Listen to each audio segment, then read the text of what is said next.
မဟုတ်တာသူကတော့နည်းနည်းစူးစမ်းနေတဲ့လူပေါ့ခုလိုဆိုရင် research လုပ်ချင်တဲ့လူပေါ့အဲ့ဒီရေးကြီးရေဒီမော်ကတက်နေတဲ့ရေစီလေးကိုသူကလက်ချောင်းလေးနဲ့တို့ပြီးတော့ရက်ကြည့်တာစမ်းကြည့်တာဘယ်လိုရတာရှိမလို့ဆိုသူစမ်းကြည့်လိုက်အဲ့ဒါလူလဲစမ်းကြည့်လိုက်ရောရတာကလည်းအမတန်ချိုးတယ်စိတ်နဲ့ဆိုစိတ်ကြိုက်သွားတယ်ကဲကြိုက်သွားတယ်ဆိုတာစားကျင်တဲ့တဏှာဆိုတဲ့ attachment တစ်ခုပေါ်လာလူသားတွေမှာဒါတွေကအကုသိုလ်စိတ်ကလေးပဲ attachment ပေါ်လာဒီပြင်လူတွေကလည်းမင်းဘာလုပ်တာတော့ဆိုသူကလည်းဒီစမ်းကြည့်กว่าအရောက်တာသိရှိတာပဲတယောက်ကနေတို့ရက်ကြည့်ဟိုတယောက်ကလည်းတို့ရက်ကြည့်တယောက်လုပ်တယ်လိုက်လုပ်တယ်လေအကုန်လုံး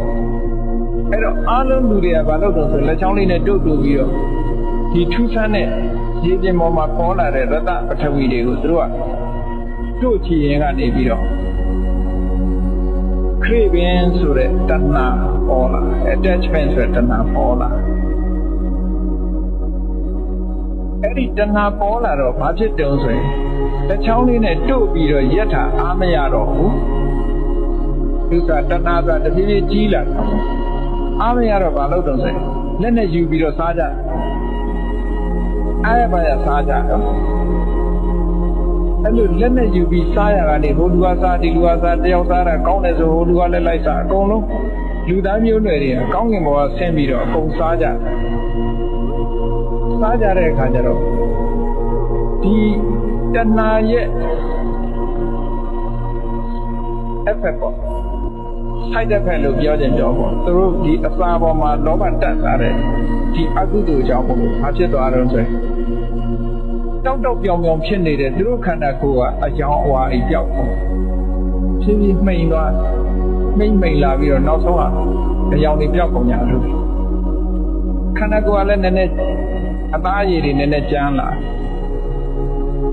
ပြီးတော့ဗါတွေဖြစ်တယ်ဆိုတချို့ကလှတချို့ကမလှပုံပန်းတဏ္ဍာတွေနည်းနည်းပြက်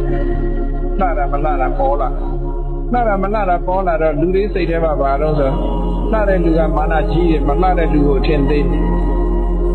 မလှတဲ့လူကလည်းလှတဲ့လူကိုမနာလို့ဖြစ်ဟောအကုသိုလ်စိတ်တွေမကောင်းတဲ့စိတ်တွေတဖြည်းဖြည်းဝင်လာဒီအချိန်မှာခန္ဓာကိုယ်ကအယောင်ဝါကြီးနဲ့ပျောက်သွားဒါတည်းမကဘူးသူတို့ရဲ့အကုသိုလ်ရဲ့စွမ်းအားသဘာဝရဲ့ changes ဖြစ်တာ ever changing ဆိုတဲ့သဘာဝရဲ့ဖြစ်စဉ်ကြီးအတိုင်းပဲခဏကရေပြင်ပေါ်မှာပေါ်နေတဲ့ရတ္တပထဝီဆိုတာကွယ်သွားပြန်